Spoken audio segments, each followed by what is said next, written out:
Sigmund Freud ने दमन और रक्षा तंत्र जैसी अवधारणाएं भी दी। जब हमारा मन किसी संघर्ष या डर का सामना करता है तो ये उसे दमन कर देता है। उदाहरण के लिए, अगर कोई दर्दनाक घटना होती है तो हमारा दिमाग उसे भूलने की कोशिश करता है। इसे ही दमन कहा जाता है। सिगमंड फ्रॉयड ने डिफेंस मैकेनिज्म्स की अवधारणा प्रस्तुत की, जो हमारे मानसिक तंत्र के स्वाभाविक तरीकों को समझाने का प्रयास करती है। उन्होंने कहा कि हमारे मन के भीतर लगातार तनाव और संघर्ष चलता रहता है, विशेष रूप से ईगो और सुपर ईगो के बीच। ईड हमारी मूलभूत इच्छाओं और प्रवृत्तियों का प्रतिनिधित्व करता है, जो तात्कालिक संतुष्टि चाहता है। सुपर ईगो नैतिकता और आदर्शों का प्रतीक है, जो हमें सही और गलत का बोध कराता है। ईगो इन दोनों के बीच संतुलन बनाने का काम करता है।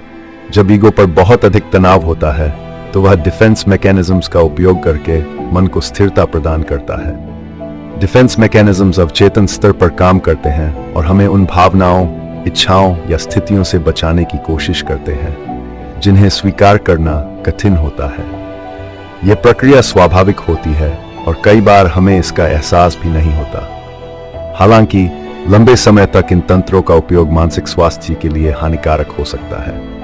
फ्रॉयड और उनकी बेटी एना फ्रॉयड ने इन तंत्रों को विस्तार से समझाया। रिप्रेशन डिफेंस मैकेनिज्म का सबसे मूल रूप है। इसमें ईगो उन विचारों, इच्छाओं या यादों को अवचेतन में दबा देता है जो व्यक्ति के लिए असहनीय या दर्दनाक हो सकते हैं। उदाहरण के लिए, यदि किसी व्यक्ति के बचपन में कोई दर्दनाक अनुभव हुआ हो तो उसका दिमाग उस घटना को अवचेतन में छिपा देता है ताकि वह सामान्य रूप से जीवन जी सके। हालांकि ये दबी हुई यादें कभी कभी सपनों, व्यवहार या भावनात्मक समस्याओं के रूप में सामने आ सकती हैं। डिनायल एक और सामान्य डिफेंस मैकेनिज्म है, जिसमें व्यक्ति उस वास्तविकता को स्वीकार करने से इनकार कर देता है जो उसके लिए बहुत अधिक तनावपूर्ण हो सकती है। उदाहरण के लिए, यदि किसी को गंभीर बीमारी हो और वह इसका इलाज करने के बजाय इसे नकार दे तो यह डिनायल का उदाहरण है। यह तंत्र व्यक्ति को अस्थायी रूप से तनाव से बचा सकता है, लेकिन लंबे समय में यह समस्या को और बढ़ा सकता है। प्रोजेक्शन वह प्रक्रिया है जिसमें व्यक्ति अपनी अस्वीकार्य भावनाओं, इच्छाओं या विचारों को दूसरों पर आरोपित कर देता है। उदाहरण के लिए, यदि कोई व्यक्ति किसी और से ईर्ष्या करता है तो वह दावा कर सकता है कि दूसरा व्यक्ति उससे ईर्ष्या कर रहा है। यह तंत्र व्यक्ति को आत्मालोचना से बचाने का प्रयास करता है। डिस्प्लेसमेंट तब होता है जब व्यक्ति अपनी भावनाओं को उस लक्ष्य की ओर मोड़ देता है जो अधिक सुरक्षित या स्वीकार्य हो। उदाहरण के लिए, यदि कोई व्यक्ति अपने बॉस से नाराज है लेकिन उसे सीधे व्यक्त नहीं कर सकता तो वह अपनी नाराजगी घर पर किसी और पर निकाल सकता है। सब्लिमेशन एक सकारात्मक डिफेंस मैकेनिज्म है जिसमें व्यक्ति अपनी अस्वीकार्य इच्छाओं या प्रवृत्तियों को सामाजिक रूप से स्वीकार्य गतिविधियों में बदल देता है। उदाहरण के लिए, कोई व्यक्ति जिसे आक्रामक प्रवृत्ति है वह खेलों में भाग लेकर अपनी ऊर्जा को सकारात्मक दिशा में मोड़ सकता है। फ्रॉयड ने इसे डिफेंस मैकेनिज्म का सबसे परिपक्व रूप माना। रैशनलाइजेशन वह प्रक्रिया है जिसमें व्यक्ति अपने अस्वीकार्य व्यवहार या असफलताओं को तर्क के माध्यम से सही ठहराने की कोशिश करता है।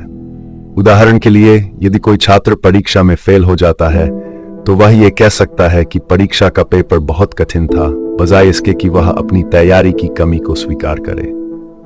रिग्रेशन एक और डिफेंस मैकेनिज्म है जिसमें व्यक्ति तनावपूर्ण स्थितियों में अपने पिछले विकास के चरणों में वापस चला जाता है।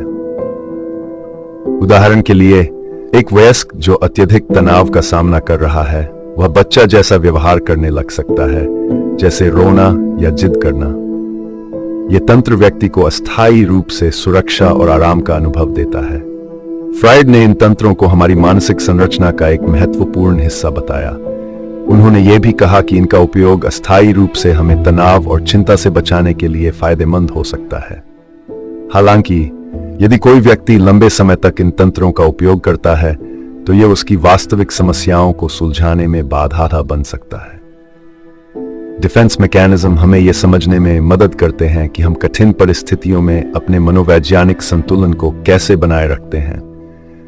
हालांकि यह आवश्यक है कि हम अपनी समस्याओं का सामना करें और उन्हें सुलझाने का प्रयास करें, बजाय इसके कि हम लगातार इन तंत्रों पर निर्भर रहें। फ्राइड का यह दृष्टिकोण मनोविज्ञान में हमारे व्यवहार और मानसिक संरचना को समझने के लिए एक महत्वपूर्ण आधार प्रदान करता है।